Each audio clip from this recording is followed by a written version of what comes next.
అంటే సుబ్రహ్మణ్య తత్వం అంటే బ్రహ్మణ్యతత్వం, బ్రహ్మజ్ఞానం పొందడం. అందుకే సుబ్రహ్మణ్య స్వామికి 6 తలకాయలు ఉంటాయి. ఏం తలకాయలు అయినవాడ 6 తలకాయలు పెట్టుకోవడానికి. మళ్ళీ చేతులు 6 తలకాయలు కాబట్టి 12 చేతులు ఉంటాయి. లెక్క ప్రకారం ఉండాలి, మొత్తం మామూలుగా ఉండవు.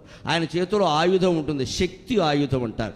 శక్తి ఆయుధం మామూలుది కాదు, ఆయన తప్పితే మరెవడూ మొయలేడు దాన్ని. అది ఒక 100 టన్నుల బరువు ఉంటుంది. అది 100 టన్నుల బరువు, 100 × 100 10,000 కేజీలు తక్కువ ఉండడానికి వీల్లేదు శక్తి. అదేదో మామూలు తూటుపల్ల పట్టుకొచ్చి అక్కడ పెట్టకూడదు.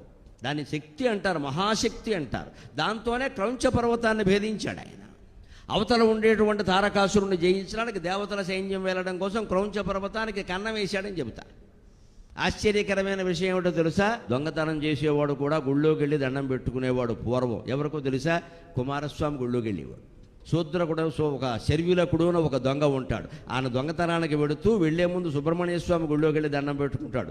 దొంగకి నీకెందుకురా దైవము అంటే, చరిత్రలో మొట్టమొదట కన్న వేసిన వాడు సుబ్రహ్మణ్య స్వామి అని చెబుతాడు. వాడు ఐడియా వాడిది, మనం కాదనడానికి వీల్లేదు ఇక్కడ.